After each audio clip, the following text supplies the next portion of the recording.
Good morning. Wow, good to see you, everybody. How are you feeling today? Wonderful, wonderful. Thank you so much for that great response.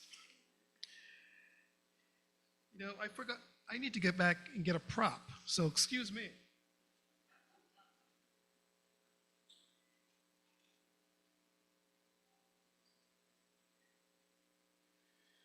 So, do you realize that God has a sense of humor? Yeah. Sometimes, I believe, he laughs quite a bit when he looks at us and some of the strange things that we do. But he paints the sunrise. No one can imitate that, right? He gives us air and sunshine completely free. And then, just to see if we're paying attention, he covers the whole planet with one of the most healing plants in creation. And we call it a weed. Everybody say with me, a weed.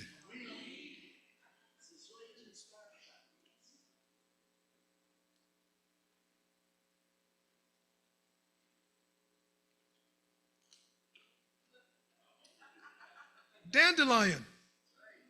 Yeah, dandelion. It grows on every continent except for Antarctica. You can't stop it, you can't contain it. And what do? We spray it. We mow it. We call the lawn guy to put chemicals on it because we have one little yellow flower coming up out of our front lawn.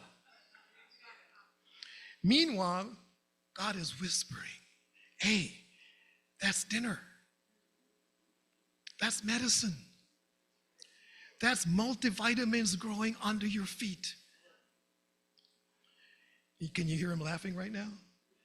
Yeah.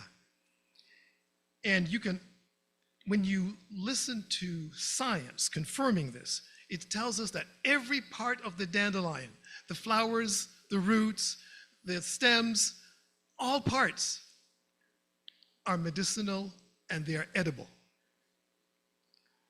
Rich in vitamin A, vitamin K, vitamin C, calcium, iron, and it also tells us that it will help to regulate blood sugar and cholesterol. Also helps the liver, the kidneys, and the immune system as well. And let me tell you, maybe I should ask you this. When is the last time you thanked God for something that you used to disdain? Now, I'll be honest. When I was taking classes in nutritional medicine many years ago, my teacher told me this. He says, when you wake up in the morning, get a glass of water. And you've all done that, right? You've all heard that. Then he said to me, wait about an hour and then get a cup of herb tea. I said, good. And then he said, wait another hour and then you have your breakfast. Now, I don't know too many people who have a lifestyle that can support that kind of a calendar and schedule. But when he said that to me, it didn't have the meaning until this past Tuesday when Dr. Rick mentioned that herbs and food are one and the same. And the part that was interesting to me was when you think about what Hippocrates has said, let your food be your medicine and your medicine your food. He wasn't talking necessarily about rice and potatoes as food. He was talking about the herbs too. And so it's really interesting that we have all of this in our pharmacy, God's pharmacy, disguised as bushes in our backyard and in our lawns. How many miracles has God planted right under our noses while we were too busy trying to kill them? Psalms 104 verse 14 says, he causes the grass to grow for the cattle and herb for the service of man. Listen now, that he may bring forth food out of the earth. That's not poetry, my friends. That's a prescription. We spend billions trying to replace what grows for free. We spray away our medicine and then pay people to put something in capsules so we can buy them. Isn't that some kind of irony? So let's redeem this moment right now. Earlier we said weed, remember? Now you're going to say something a little different with me this time, and I'll tell you what it is, and when I point to you, you're going to say it, right? That's not a weed, that's medicine. That's medicine, because that's what heaven's been trying to tell us all along. Imagine it.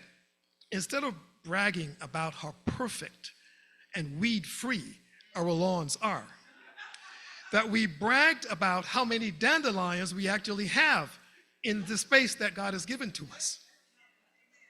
The neighbors would come by and say, wow, you got more dandelions than I do? I got to boost up my dandelions in my yard.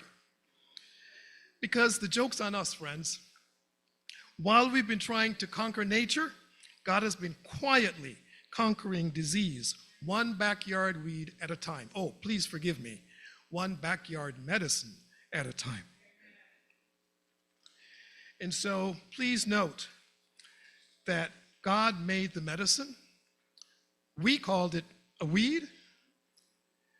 Question, what might he heal in you if you would stop pulling up, if you would stop uprooting what he has been trying to plant in your life?